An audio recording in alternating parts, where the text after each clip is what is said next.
നമ്മുടെ നാട്ടിൽ റാഗിംഗ് ഒന്നും പോയിട്ടില്ല എന്ന് തെളിയിക്കുകയാണ് ഓരോ വാർത്തകളും. കഴിഞ്ഞ ദിവസം അത്തരത്തിലൊരു വാർത്ത, റാഗിങ്ങുമായി ബന്ധപ്പെട്ട ഒരു വാർത്ത ആലപ്പുഴയിലെ ചെന്നിത്തലയിൽ നിന്നാണ് റിപ്പോർട്ട് ചെയ്തത്. ജവഹർ നവോദയയിലെ വിദ്യാർത്ഥിക്ക് അവിടെയുള്ള സീനിയർ വിദ്യാർത്ഥികളുടെ ഭാഗത്തു നിന്നും റാഗിംഗ്, ക്രൂരമായ മർദ്ദനം ഏൽക്കേണ്ടി വന്നു എന്ന വാർത്തയുണ്ടായിരുന്നു. ഇതുമായി ബന്ധപ്പെട്ട ആ കുട്ടിയുടെ മൊഴിയെടുപ്പും അതുമായി ബന്ധപ്പെട്ട തുടർ നടപടികളും ഒക്കെ ഇന്നുണ്ടാകും.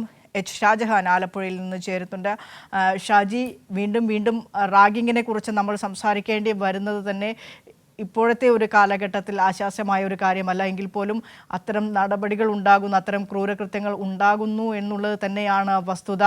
എന്താണ് ഇന്നലെ നടന്ന സംഭവവുമായി ബന്ധപ്പെട്ട് കൂടുതൽ പുറത്തേക്ക് വരുന്ന വിശദാംശങ്ങൾ?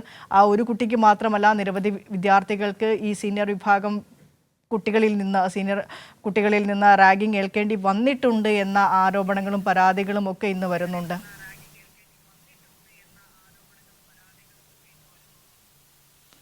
തീർച്ചയായിട്ടും വിനിഷ സൂചിപ്പിച്ച പോലെ തന്നെ നമുക്ക് സാധാരണഗതിയിൽ കോളേജ് തലങ്ങളിലൊക്കെയാണ് മുൻകാലങ്ങളിലൊക്കെ തന്നെ സമാനമായ രീതിയിലുള്ള റാഗിങ്ങുകൾ നമ്മൾ കണ്ടുവന്നത്. പക്ഷേ അത് വിദ്യാർത്ഥി സംഘടനകളുടെയൊക്കെ ഒരു നിയന്ത്രണം വന്നതോടുകൂടി ഒരു പരിധിവരെ അതൊക്കെ തന്നെ ഒഴിവാക്കാൻ സാധിച്ചു. ഇതിപ്പോൾ സ്കൂൾ തലത്തിൽ, അതായത് 8ാം ക്ലാസ് വിദ്യാർത്ഥിയാണ് +1 വിദ്യാർത്ഥികൾ വളരെ ക്രൂരമായ രീതിയിൽ ഇത്തരത്തിൽ റാഗിങ്ങിന് വിധേയമാക്കിയത്. ആ കുട്ടിയുടെ പരാതിയുടെ അടിസ്ഥാനത്തിലാണ് കഴിഞ്ഞ ദിവസം മാന്നാർ പോലീസ് കേസെടുത്ത് അതിൻ്റെ അന്വേഷണം നടന്നു വരികയാണ്. അതിനിടയിലാണ് ഇപ്പോൾ ചൈൽഡ്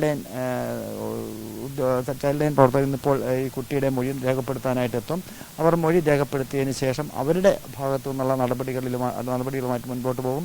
ഈ റാഗിങ്ങിന് വിധേയമായ കുട്ടിയുടെ പരാതിയുടെ അടിസ്ഥാനത്തിൽ സ്കൂൾ അധികാരികളും മറ്റും നടത്തിയ അന്വേഷണത്തിൽ ഇതിനു മുൻപും ഈ സമാനമായ രീതിയിലുള്ള റാഗിങ്ങുകൾ കുട്ടികൾ 8ാം ക്ലാസ്സിലും 7ാം ക്ലാസ്സിലും ഒക്കെ തന്നെ പഠിക്കുന്ന വിദ്യാർത്ഥികൾക്ക് നേരെ ഉണ്ടായി എന്നുള്ള പരാതിയും ഉയർന്നു വരുന്നുണ്ട്. ഇതൊരു ഹോസ്റ്റലാണ്. അപ്പോൾ ഹോസ്റ്റലിൽ വിവിധ ജില്ലകളിൽ നിന്നുള്ള കുട്ടികളൊക്കെ തന്നെ താമസിക്കുന്ന സ്ഥലമാണ്. അവിടെ ശരിക്കും ഈ +1 +2 വിദ്യാർത്ഥികളുടെ ഒരു നിയന്ത്രണത്തിലായിരുന്നു. അതിനുശേഷം ഇവർ വന്നതിന് ശേഷം ഈ ചില കുട്ടികളൊക്കെ അതിന് എതിർപ്പുമായി രംഗത്ത് വന്ന സാഹചര്യത്തിലാണ് ഇത്തരത്തിൽ റാഗിങ്ങുകൾ വരികയും അതിനുശേഷം ക്രൂരമായ മർദ്ദനത്തിലേക്ക് അത് മാറുകയും ചെയ്തു.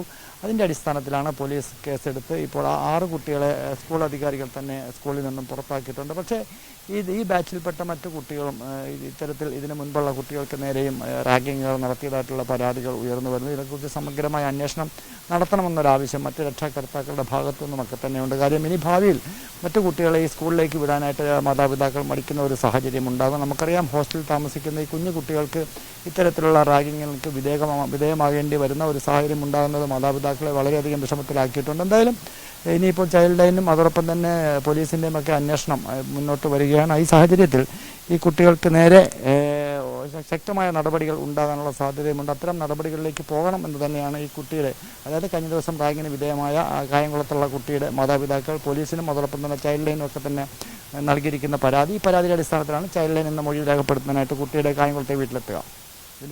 ശരി, ഷാജഹാനാണ് വിശദാംശങ്ങൾ പങ്കുവച്ചത്.